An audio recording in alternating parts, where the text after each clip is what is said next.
위스콘신주의 한 기독교 학교에서 크리스마스를 앞두고 총격 사건이 발생해 3명이 사망하고 6명이 부상했습니다.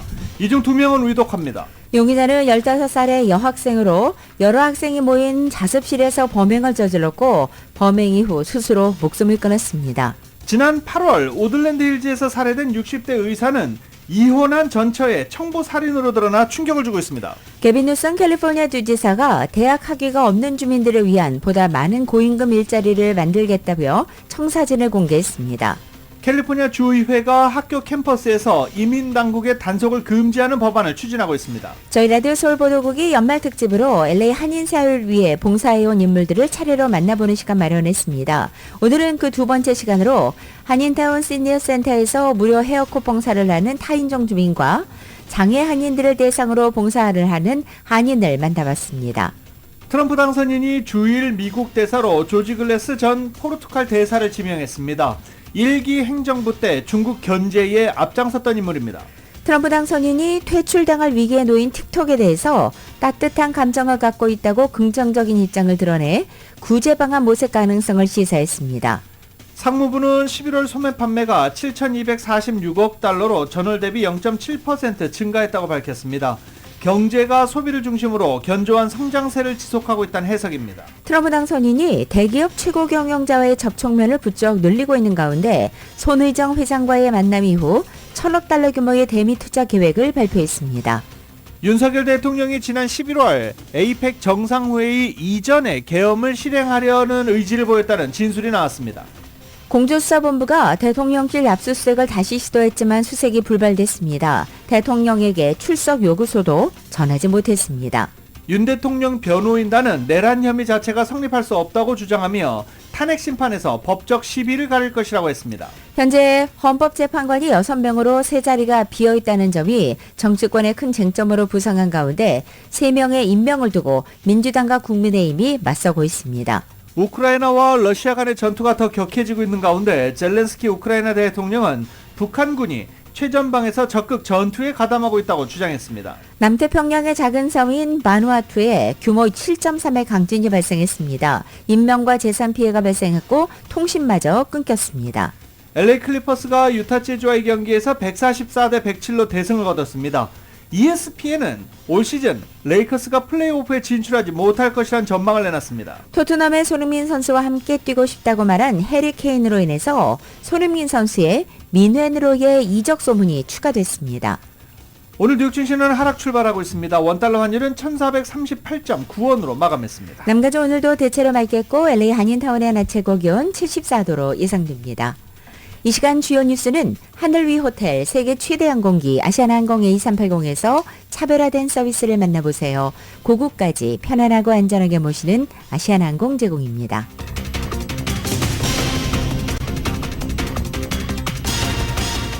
여러분 안녕하십니까? 김윤정입니다. 안녕하십니까? 유지승입니다. 2024년 12월 17일 화요일 라디오 솔모닝 뉴스 2부입니다. 위스콘신 현지 방송국 연결해 보겠습니다. At a safe center, getting some pizza for the day, as this reportedly happened as some students would have been going to lunch. The police chief in Madison said his staff just trained for an active shooter 2 weeks ago. Today, just before 9 a.m. our time, police believe a student opened fire at the Abundant Life Christian School in Madison, Wisconsin. It's a kindergarten through 12th grade private Christian school. Officers from around the state and county responded immediately and entered the school. 크리스마스 연휴를 앞두고 이 위스콘신주의 학교에서 총격 사건이 벌어졌습니다. 현지 경찰입니다. Deceased in the building. Additionally, the officers began administering life-saving efforts to anyone who was wounded and making sure that those persons were transported. As of right now, 현지 방송에 따르면 현지 시각 오전 11시에 어제 오전 11시에 위스콘신주의 주도 메디슨에 있는 사립학교 어반던트 라이프 크리스찬 스쿨에서 이 학교 학생 나탈리 럼나우 15살입니다. 교실에서 권총을 발사했습니다. 지역경찰에 따르면 사만다라는 별칭으로도 불리는 이 학생은 정시에 등교 후 약 3시간 뒤 여러 학년 학생이 모여있는 자습실에서 범행을 저질렀습니다.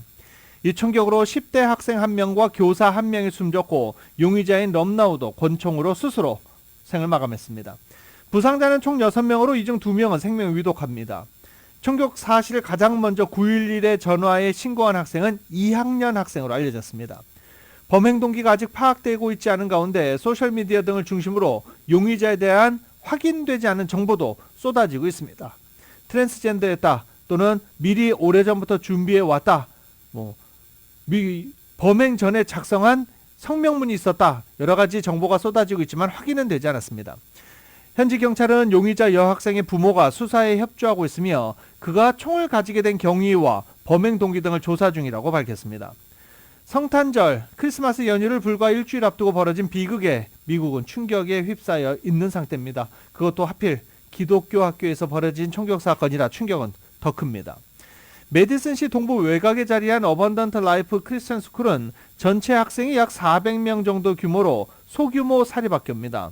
이 소규모 사립학교로 같은 학교 내에 유치원 과정부터 고등학교 과정을 모두 두고 있습니다. 이날 총기 사건은 드물게 용의자가 여성이라는 점에서도 이목을 끌고 있습니다. 조류 독감 등으로 인한 공급 상황 악화로 미국 전국의 계란 가격이 다시 오르고 있습니다. 코로나 팬데믹 당시에 정점을 찍었던 계란 가격이 2년 만에 사상 최고치에 이를 수 있다는 전망도 나왔습니다.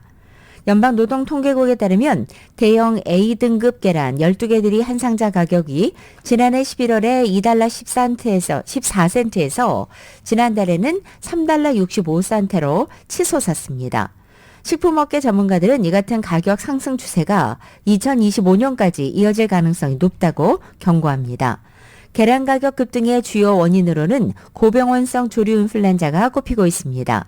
전문가들은 조류 인플루엔자 유행으로 계란 공급이 감소한 데다가 추수감사절과 성탄절 같은 연말 시즌을 맞아 베이킹 등의 계란 수요가 많아서 계란 가격을 끌어올렸다고 분석했습니다.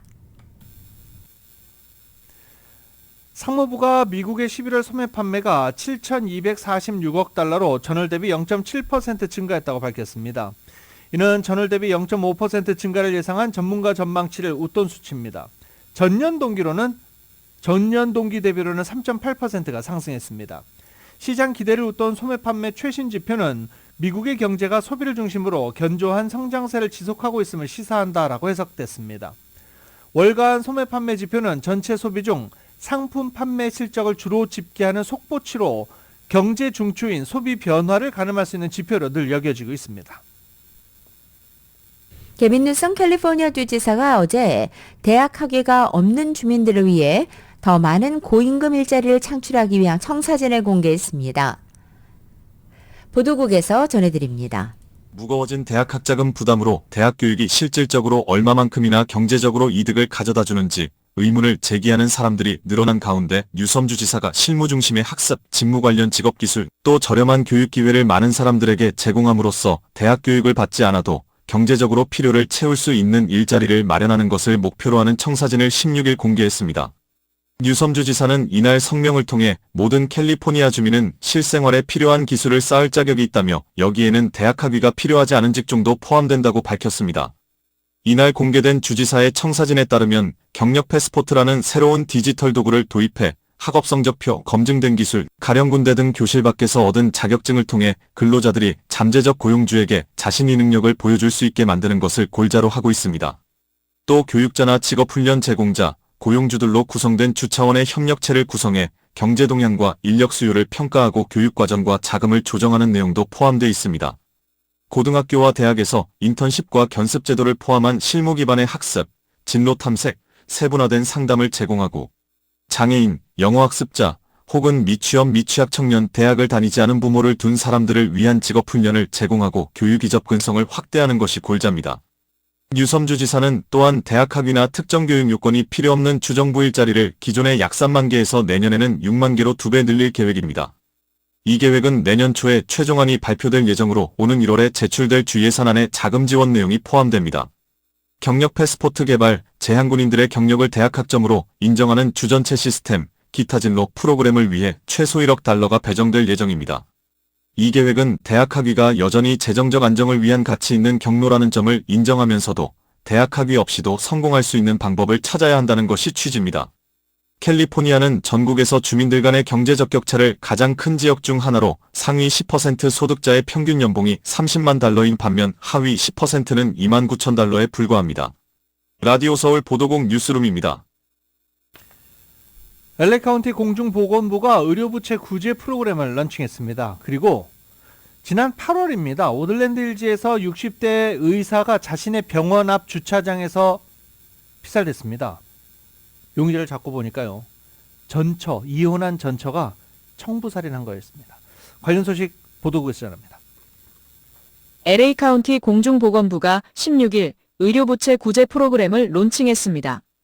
이 프로그램은 LA 카운티 전역의 취약계층의 의료부채 위기를 해결하기 위한 것으로 저소득층 주민들의 의료빚을 1달러당 몇 센트의 가격으로 매입함으로써 출범 초기에 5억 달러의 의료부채를 해소한다는 계획입니다. LA 카운티 정부는 총 20억 달러의 의료부채 해소를 목표로 하고 있습니다. 이 프로그램에 초기 참여하는 병원으로는 MLK 커뮤니티 병원과 애드벤티스트 헬스화이트 메모리얼 병원이 있으며 이들은 전국 비영리단체인 언듀 메디칼 데트와 협력해 자격 대상에 포함되는 주민들의 의료부채를 해소한다는 계획입니다. 구제 대상은 소득 수준이 연방빈곤선의 400%까지인 LA 카운티 주민들이 지고 있는 연체된 의료비입니다. 연체된 의료비가 있는 주민들은 따로 신청할 필요가 없고 LA 카운티 정부로부터 의료부채가 취소되었다는 통지를 받게 됩니다. 의료부채는 LA 카운티의 성인 10명 중 1명에 해당하는 약 78만 5천 명의 주민들에게 영향을 미치고 있습니다. 2022년 LA 카운티의 의료부채는 29억 달러를 초과했으며 이는 전년도보다 3억 달러 증가한 수치입니다. 지난 8월 우드랜드 힐스에서 살해된 60대 의사 하미드 미르쇼제 케이스는 전 부인이 주도한 청부살인으로 드러났습니다. 네이선 오크만 LA 카운티 검사장에 따르면 지난 8월 23일 우드랜드 힐스의 병원 주차장에서 차로 걸어가던 중 살해된 61살의 하미드 미르쇼제 살해 사건의 용의자로 피해자의 전 부인인 53살의 아한 켈크를 포함해 5명이 체포됐습니다. 실제 살인을 저지른 혐의를 받는 것은 텍사스 출신 41살의 에반 하드만이라고 검찰은 밝혔습니다. 피살된 의사의 전부인인 아한 켈크는 금전적인 이유로 전 남편을 살해하기 위해 흰맨을 고용한 혐의를 받고 있습니다. 라디오 서울 보도국 뉴스룸입니다. LA에서 한국으로 대량의 마약을 밀반입해 유통시킨 일당이 체포됐습니다. 한국의 경남경찰서는 미국에서 마약을 밀반입하거나 판매 투약한 혐의로 내외국인 13명을 검거해서 6명을 구속하고 7명을 불구속 입건했습니다. 이런 가운데 마약 공급책인 20대 A씨와 B씨는 지난 9월경 이곳 LA에서 필로폰 2.5kg을 밀반입해서 창원과 부산 지역 야산과 해안가에 은닉 후 그 일부를 C씨를 포함한 베트남 국적 3명에게 판매한 혐의를 받습니다. 좀 멀긴 합니다. 그런데 또 참고는 해두시면 좋을 것 같습니다. 2027년 9월부터 미국에서 판매되는 새로운 승용차는 뒷좌석 승객이 안전벨트를 매지 않았을 경우 경고음이 나도록 의무화됩니다. 도로교통안전국은 이런 안전벨트 착용 경고 시스템 관련 최종 규칙을 발표했습니다. 이 규칙에 따르면 앞좌석의 경우 2026년 9월부터 강화된 안전벨트 착용 경고 시스템이 요구됩니다. 새 규칙은 승용차 트럭, 스쿨버스를 제외한 버스, 총 차량 중량 10,000파운드 이하의 다목적 차량 등에 적용됩니다. 현재는 운전석에만 안전벨트 착용 경고가 의무화된 상태입니다.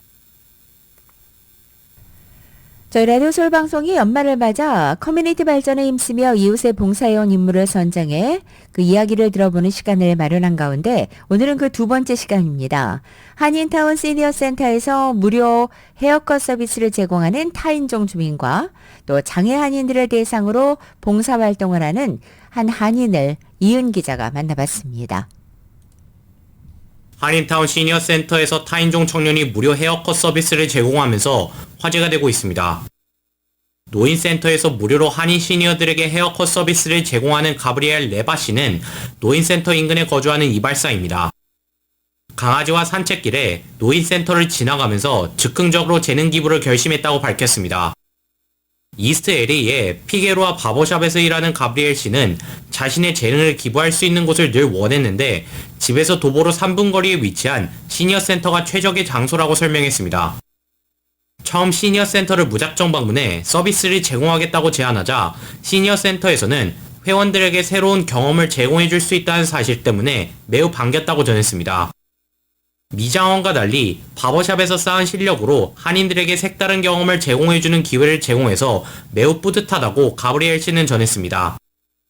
Once I started cutting my own hair, that's when I really got the passion to want to take it to the next level, to the next step. 4, 5년차 바버로서 바버샵에서 느끼는 특유의 감성이 있는데 남성의 경우 바버샵에서 이발을 하며 대화도 하고 끈끈함을 느끼는 시간들을 가지는데 이러한 경험을 제공할 수 있어 기쁘다고 합니다. Also get a more connection because this is Koreatown and I just wanted to get a more connection of like with the culture and just overall just connect. 올 연말에는 드문드문 서비스가 이루어졌는데 내년부터는 본격적인 서비스를 시작할 것이라고 밝혔습니다. 내년 1월부터는 시니어센터 다울정에서 서비스를 원하는 주민들을 상대로 본격적으로 이발 서비스를 제공을 시작할 수 있어 매우 기쁘다며 고객들은 남성층이 될 거라고 합니다. 시니어센터로 뜻깊은 봉사를 하는 또 다른 인물은 장애인들을 위한 수업을 진행하는 전직 미대 교수인 박정석 씨입니다. 박정석 씨는 교수직에서 퇴직 후 미국으로 이민와 개인적인 작업물에 몰두하는 시간을 가졌는데 2017년부터 노인센터와 인연을 맺고 클래스를 가르치기 시작했습니다. 타이틀은 여기에 나눔센터 이렇게 되어 있어요. 한국의 옛날 배틀 작업하는 거 있어요. 배틀기.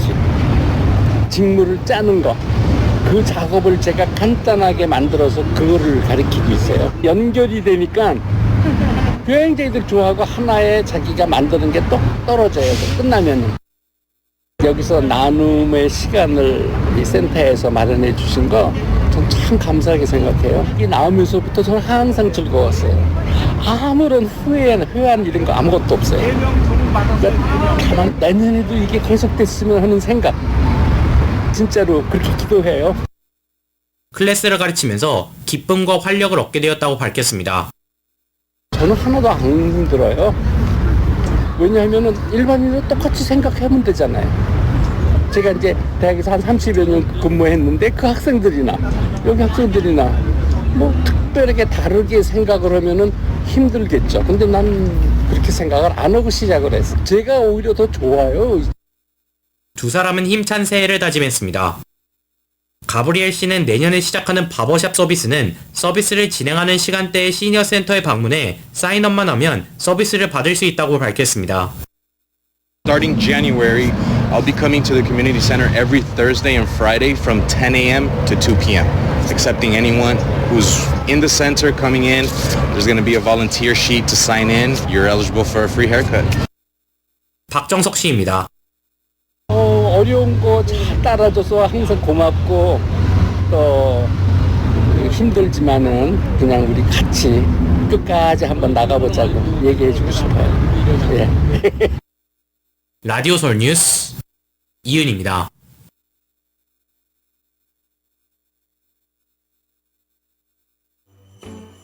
Jingle bell, jingle bell, jingle bell rock.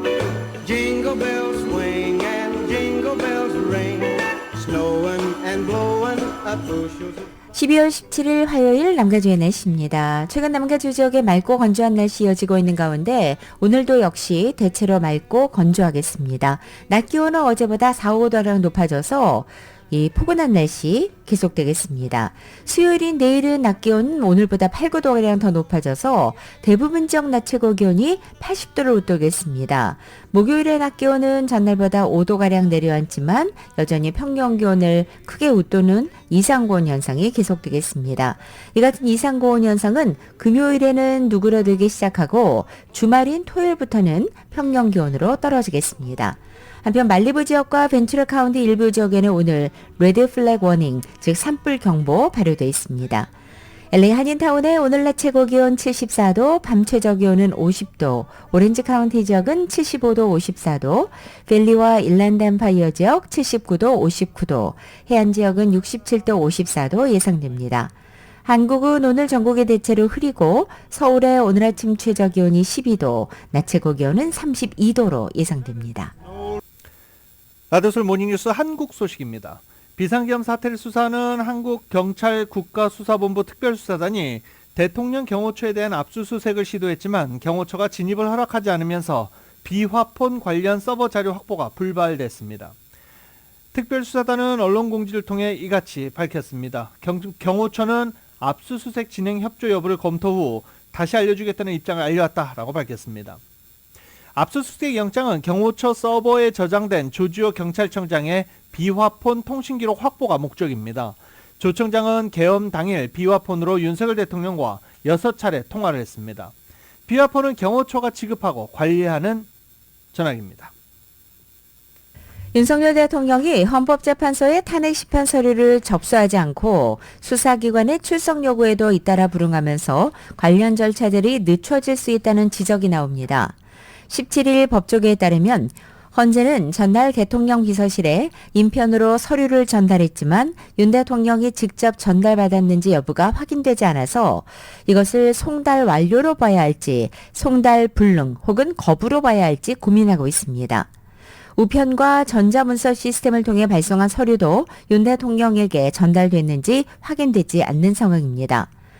송달이 확인돼야 탄핵 심판을 시작할 수 있다는 규정이 있는 것은 아니지만 헌재는 최소한 당사자인 윤 대통령이 서류를 받았다고 인정돼야 다음 절차를 밟을 수 있다는 입장입니다. 헌재는 서류를 보내면서 송달받은 날로부터 7일 이내에 답변서를 제출하라고 요구했는데 서류 송달이 제때 되지 않으면 답변서 제출 기한이 늦춰지고 후속 절차 지연도 불가피합니다. 다만 답변서 제출이 의무사항은 아닙니다. 헌재는 윤 대통령이 서류를 송달했다는 확인을 계속 미룰 경우에는 송달 완료 시점은 해석 가능한 부분이라 절차 진행을 보고 결정하겠다고 밝혔습니다. 윤 대통령은 수사기관의 출석 요구에도 응하지 않고 있어서 수사 지연 전략을 쓰는 게 아니냐는 비판도 제기됩니다. 이렇게 수사망이 좁혀오는 상황에서 윤 대통령은 변호인단 구성을 서두르고 있습니다. 윤 대통령 변호인단은 내란 혐의 자체가 성립할 수 없다고 주장하면서 탄핵 심판에서 법적 시비를 가릴 것이라고 했습니다. 이 소식은 KBS가 보도합니다. 내란 혐의는 윤 대통령의 탄핵 소추 사유이자 현재 검찰과 경찰 등이 수사하고 있는 부분입니다. 윤 대통령의 변호인단은 내란 혐의 자체가 성립하지 않는다고 주장했습니다. 정권 찬탈을 위해 내란을 일으킨 것도 아니었고 상식적으로 보면 폭동도 없었다고 말했습니다. 윤 대통령 역시 이미 같은 주장을 했습니다. 대통령의 헌법적 결단이자 통치 행위가 어떻게 내란이 될 수 있습니까? 이미 집권하고 있는 현직 대통령이 내란의 주체가 될 수 없고 비상계엄 상황이 내란죄 구성 요건인 폭동에 해당하지 않는다고 주장하려는 거로 풀이됩니다.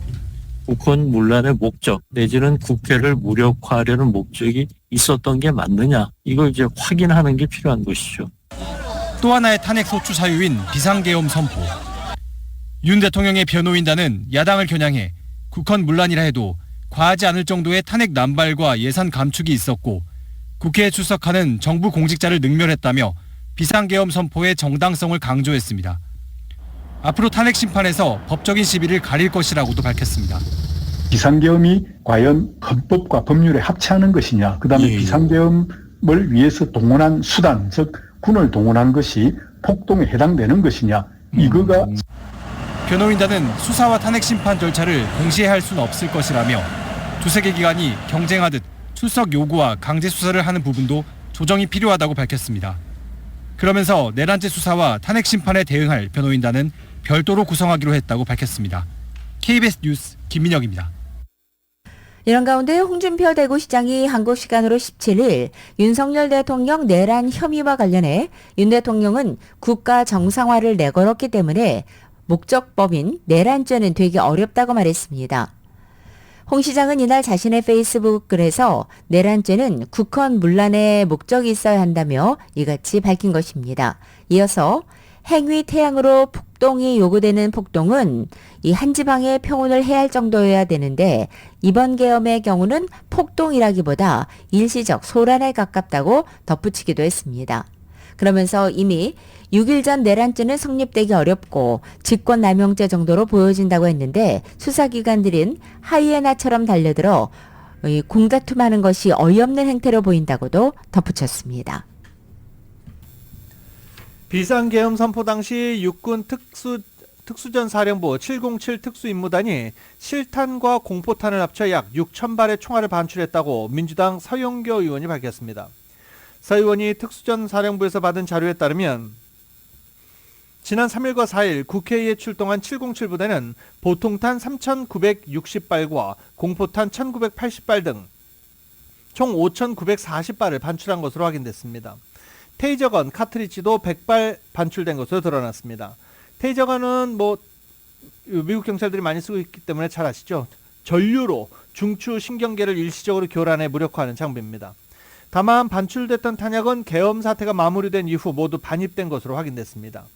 곽종근 특수전사령관이 국회에 병력이 투입된 상황에서 테이저건과 공포탄 사용을 건의했었다는 박안수 당시 계엄사령관의 국회 국방위원회 증언과 일치하는 대목입니다. 윤석열 대통령의 탄핵 심판에서 검사 역할을 할 국회 탄핵소추단이 최대 20명의 법률대리인단을 구성하기로 했습니다. 국회 탄핵소추위원장인 정청래 법사위원장을 비롯한 더불어민주당 의원 9명과 조국혁신당 박은정 의원, 개혁신당 천하람 의원으로 구성된 국회 탄핵소추당은 17일 오후 국회에서 첫 회의를 열고 이같이 결정했습니다.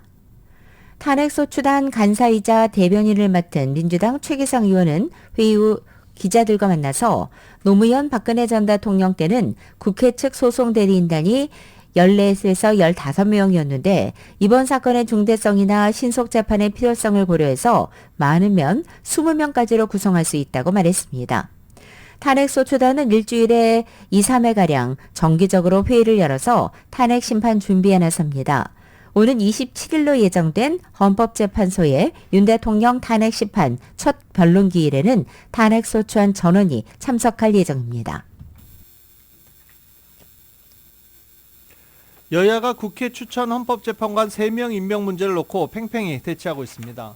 표면적으로 드러난 것은 대통령 직무정지 상황에서 한덕수 권한대행이 헌법재판관 임명 권한을 행사할 수 있느냐가 이견이지만 이면을 살펴보면 조기 대선을 염두에 둔 여야가 헌법재판소 내 구도 및 윤석열 대통령 탄핵심판 결정 시기 등에 대해 유불리를 따지며 물밑 수싸움을 벌이고 있다는 분석입니다. 국민의힘은 독립적 헌법기구인 헌법재판관 임명은 권한 대행의 권한 범위를 벗어나는 것으로 대통령 탄핵안을 인용하기 전까지 재판관 임명이 불가능하다는 주장을 내놨습니다. 또 과거 박근혜 전 대통령 탄핵 당시 민주당이 황교안 권한대행의 헌법재판관 임명에 반대한 전례를 거론하면서 현재 헌법재판관 공석사태 책임도 야당에 돌리기도 했습니다. 그러나 민주당은 헌법재판관 3명의 추천 주체는 국회고 권한대행은 임명장의 결재 절차만 밟는 수동적 역할을 하는 만큼 한 권한대행의 임명에는 아무런 문제가 없다는 입장으로 반박했습니다. 민주당은 국민의힘이 탄핵 심판을 늦추기 위해 부당한 지연작전을 벌이는 것이라고 비판하면서 연내에 국회 임명 동의 절차를 마무리하겠다고 공언했습니다. 여당이 불참하면 야당 추천 2명에 대해서만 인사청문회를 단독 진행하겠다는 방침입니다. 이처럼 첨예한 대립을 이어가는 이유는 헌재의 탄핵안 인용을 전제로 여야가 조기 대선 개최 시기에 이해 득실을 따지기 때문으로 보입니다. 한국 시간으로 17일 서울 곳곳에서는 윤석열 대통령의 탄핵 심판 결정을 촉구하는 집회가 계속됐습니다. 촛불 행동은 이날 오후 7시경 종로구 보신각 앞에서 내란 숙의 윤석열, 헌재는 즉각 파면하라를 주제로 문화제 형식의 집회를 열었습니다. 집회에는 주최 측 추산 4,000명, 경찰 비공식 추산 500명이 모였습니다. 참가자들은 1시간가량 집회를 마친 뒤 헌법재판소를 향해 1.1km를 행진하고 헌재 근처에서 파면, 체포 촉구, 구호를 외쳤습니다.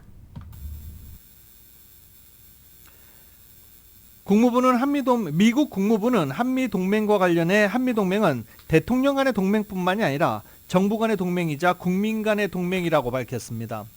매슈 밀러 국무부 대변인은 윤석열 대통령이 탄핵 소추안 가결로 인해 직무 정지와 관련해 한미 외교 안보 분야 정책 변화 가능성에 대해서 우리의 약속은 철통 같다라면서 이같이 답했습니다. 또 윤 대통령과 협력했던 것과 마찬가지로 한덕수 대통령 권한 대행과 한국 정부와 계속 협력할 준비가 돼 있다고 역설했습니다. 라디오솔 모닝뉴스 함께하고 계십니다. 대선 전에 내려졌던 이 성추문 입막음용 돈지급 유죄 판결이 연방대법원 면책 결정으로 무효화됐다는 트럼프 당선인의 주장에 대해 주 법원이 제동을 걸고 나왔습니다. 뉴욕주 1심 법원 후안머천 판사 대행은 트럼프 당선인에 대해 지난 5월 내려진 문서위조 유죄 판결이 여전히 유효하다고 결정을 내렸습니다. 41쪽짜리 결정문에서 재판부는 트럼프에 대한 형사소추는 사업 기록을 위조한 명확히 개인적인 행위에 따른 것으로 행정부 권위와 기능에 간섭이 될 위험이 없다라고 결정 이유를 밝혔습니다. 대통령 공적 행위와 무관한 개인적 행위라 면책될 수 없다는 검찰 측 주장이 받아들여진 셈입니다. 재판부는 다만 형량 선고 일정은 밝히지 않았습니다. 트럼프 대통령 당선인이 대선 직전 자신이 역전당했다는 잘못된 여론조사를 보도한 지역신문사에 칼을 꺼내들었습니다. CBS 방송에 따르면 트럼프 당선인은 16일 기자회견을 열고 아이오와주의 지역신문 디모인 레지스터를 고소하겠다고 밝힌 것입니다. 트럼프 당선인은 고소 이유에 대해 사기이자 선거 개입이라고 설명했습니다. 디모인 레지스터가 선거 사흘 전에 보도한 여론조사 결과는 올해 미국 대선에서 최악의 분석 사례로 꼽히고 있습니다. 공화당의 텃밭으로 분류되는 아이오와에서 민주당 카말라 리스 후보가 47%의 지지율로 트럼프 당선인 44%의 오차범위 안에서 역전했다는 내용을 담았기 때문입니다. 그러나 실제 아이오와의 투표 결과는 트럼프 당선인이 13%포인트 이상 앞선 압승이었습니다. 트럼프 당선인의 고소 방침에 대해서 디모인 레지스터는 여론조사 분석상의 실수를 인정하면서도 보도 자체에는 문제가 없고 소송을 할 만한 사안도 아니라는 입장을 보였습니다. 그러나 트럼프 당선인은 디모인 레지스터 외에도 자신에게 편향적인 태도를 보이는 다른 언론사들도 추가 고소하겠다고 밝혔습니다. 그리고 언론을 바로잡아야 한다고도 강조했습니다. 트럼프 당선인은 연방 공무원들이 계속 재택근무를 할 수 있게 한 바이든 행정부 조처를 강하게 비판하며 새 행정부에서는 이를 허용하지 않겠다라고 강조했습니다. 트럼프 당선인은 팜비치 마로라고 자택에서 가진 기자회견에서 사람들이 일부러 사무실로 오지 않는다면 해고할 것이다 라고 말했습니다. 바이든 행정부의 누군가가 사무실로 돌아오지 않아도 되도록 5년간 면제 혜택을 줬다며 그건 말도 안 되고 노조에게 준 선물이다라고 비판했습니다. 4만 2천 명이 소속된 공무원 연맹과 사회보장국 간에 체결된 계약에는 공무원들이 각 직무에 따라 일주일에 2일에서 5일간 사무실에 있어야 한다는 규정이 포함되어 있습니다. 주말을 제외할 때 주중 최대 사흘간 재택근무를 할 수 있게 한 것입니다. 트럼프 당선인은 해당 조항을 없애기 위해 필요하면 소송을 제기하겠다고도 밝혔습니다. 일본 소프트뱅크 그룹의 손정희 회장이 어제 미국에 1,000억 달러 규모를 투자하겠다고 밝혔습니다. 손 회장은 이날 트럼프 대통령 당선인 자택인 플로리다주 팜비치 마라라고 리조트에서 트럼프 당선인과 면담한 뒤 공동 기자회견을 통해 이같이 밝혔습니다. 트럼프 당선인은 회견에서 소프트뱅크는 1,000억 달러를 미국에 투자하고 최소 10만 개의 미국인 일자리를 만들 것이라면서 손 회장은 대선 이후 미국에 대해 매우 낙관적이기 때문에 이렇게 하는 것이다 라고 설명했습니다. 이 역사적인 투자는 미국의 미래에 대한 자신감을 보여주는 기념비적인 일이라면서 이것은 인공지능 AI와 신흥기술, 기타 미래 기술이 미국에서 만들어지고 발전하는 데 도움이 될 것이라고 밝혔습니다. 바이든 정부가 자동차와 가전제품 등에 사용되는 중국산 레거시 반도체를 대상으로 불공정 무역 행위에 대한 조사에 들어갈 것으로 전망됩니다. 워싱턴 DC에 위치한 무역 관련 협회는 회원들에게 최근 보낸 소식지에서 바이든 정부가 중국산 레거시 반도체에 대해서 통상법 301조에 따라 조사키로 결정했다고 전했습니다. 무역대표부는 조만간 통상법 301조에 따른 조사에 착수하기 위한 준비를 시작할 수 있다고 협회는 밝혔습니다. 앞서 상무부는 연초 미국 기업을 상대로 중국산 범용 반도체에 대한 의존도 등에 대한 조사에 들어간 바 있습니다. 일본 소프트뱅크 그룹이 미국에 대규모 신규 투자를 약속하자 트럼프 당선인이 크게 반긴 가운데 트럼프는 일본 총리와의 회동에도 긍정적인 모습을 보였습니다. 트럼프 쪽에 구애를 보냈던 일본도 반색하고 있습니다. KBS의 보도입니다. 밝은 표정의 트럼프 당선인을 손정희 일본 소프트뱅크 그룹 회장이 뒤따릅니다. 트럼프 당선인은 손 회장의 투자 약속을 자랑하듯 공개했습니다. SoftBank will be investing $100 billion in America, creating 100,000 American jobs at a minimum. 우리 돈 140조 원 넘는 투자를 손 회장은 트럼프 때문이라고 강조했습니다. My confidence level to the economy of the United States has tremendously increased with his victory. 두 사람은 친밀하게 악수하면서 남다른 관계임을 과시했습니다. 일본 언론들은 소프트뱅크가 지배하고 있는 AI 관련 기업이 미국에 AI 데이터 센터를 건설하는 방식 등으로 투자가 이뤄질 것으로 전망했습니다. 트럼프는 이 자리에서 일본 총리와의 취임 전 회동에도 긍정적으로 답했습니다. Japanese Prime Minister Ishiba is hoping to have a meeting anytime soon. Are you? Yes, I'd love to see the Prime Minister, and we will do that. Will that happen before the inauguration day? It could, if they'd like to do that, I would do that. Yeah. 트럼프 취임 전 이시바 총리와의 회동을 추진해온 일본 정부는 반색했습니다. 주일 미국 대사로는 트럼프의 오랜 후원자인 조지 글래스 전 포르투갈 미국 대사가 지명됐습니다. 도쿄에서 KBS 뉴스 황진우입니다. 트럼프 당선인이 일본 주재 미국 대사로 조지 글래스 전 포르투갈 대사를 지명했습니다. 트럼프 당선인은 SNS에 글래스를 다음 주일 미국 대사로 발표하게 돼 기쁘다며 투자은행 사장을 지낸 조지는 비즈니스 감각을 대사직에 발휘할 것이라고 밝혔습니다. 글래스 지명자는 재계 출신으로 트럼프 당선인을 오랫동안 후원해왔습니다. 1990년 포틀랜드에서 기술 분야에 특화한 투자은행 퍼시픽 크레스트 시큐리티스를 설립한 그는 2015년에는 아파트 단지 및 임대주택 매입 운영회사 MGG 디벨롭먼트를 설립해 부동산 개발업에도 진출했습니다. 2016년 트럼프 당선인을 지원한 뒤 2017년 포르투갈 주재 대사로 부임했고 포르투갈에서 중국과 계약을 하게 되자 관세 협박을 하면서 미국 쪽의 중국 견제를 가장 앞선 일선에서 해왔던 인물로 평가받고 있습니다. 트럼프 당선인이 미국에서 퇴출당할 위기에 놓인 틱톡에 대해서 긍정적인 입장을 재차 드러내며 구제 방안을 모색할 가능성을 시사했습니다. 트럼프 당선인은 어제 이 마라라고 리조트에서 연 기자회견을 통해 나는 마음속에 틱톡에 대해 따뜻한 감정, 웜 스팟을 갖고 있다고 밝힌 것입니다. 내가 젊은 층 유권자에서 34%포인트 차로 이겼는데 틱톡이 이와 관련이 있다고 말하는 사람들이 있다고 언급하기도 했습니다. 그러면서 취임 후 틱톡이 미국에서 퇴출당하는 것을 막기 위해 노력할 것이냐는 질문을 받고 살펴보겠다라고 답변했습니다. AP통신과 CNN 방송은 트럼프 당선인이 이날 오후 마라라고에서 틱톡의 추 쇼우주 CEO를 만날 예정이라고 전하기도 했습니다. 쇼우주 CEO는 트럼프가 당선된 이후 만나려고 노력해왔고 이달 초에도 마라라고에서 목격됐지만 실제로 트럼프를 만나는 것은 이번이 처음으로 알려졌다고 CNN은 전했습니다. 라디오 서울 모닝뉴스 함께하고 계십니다. 어제 LA 클리퍼스가 유타와의 경기에서 144대 107로 크게 승리를 거뒀습니다. 유타 재즈를 크게 꺾었는데 지면 이상하죠. 유타 재즈 지금 5승 20패 하위권에 있는 팀이기 때문입니다. LA 클리퍼스가 이 제임스 하든 팀으로 이렇게 거듭났다라고 하긴 좀 그렇죠. 제임스 하든을 안 좋아하는 사람들도 상당히 농구 팬들도 상당히 많아서 LA 클리퍼스 팬들이 조금 아쉬워하고 있는 그런 분위기입니다. 카와이 레너드가 또 안 나오고 있어요. LA 클리퍼스 아무튼 이 새로운 구장에서 새로운 선수들을 맞이해서 대권에 도전하겠다라는 꿈은 일단 올해는 좀 힘들게 됐습니다. 올해 그냥 새로운 구장 개장한 것에 만족해야 될 것 같습니다.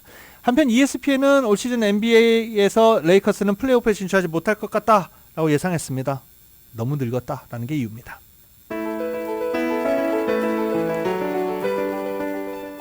2024년 12월 17일 화요일에 전해드린 라디오설 모닝뉴스 마치겠습니다. 지금까지 진행의 유지승, 김윤정이었습니다. 잠시 후 9시에는 강혜신의 오늘의 미국이 방송됩니다. 함께해 주신 여러분 고맙습니다.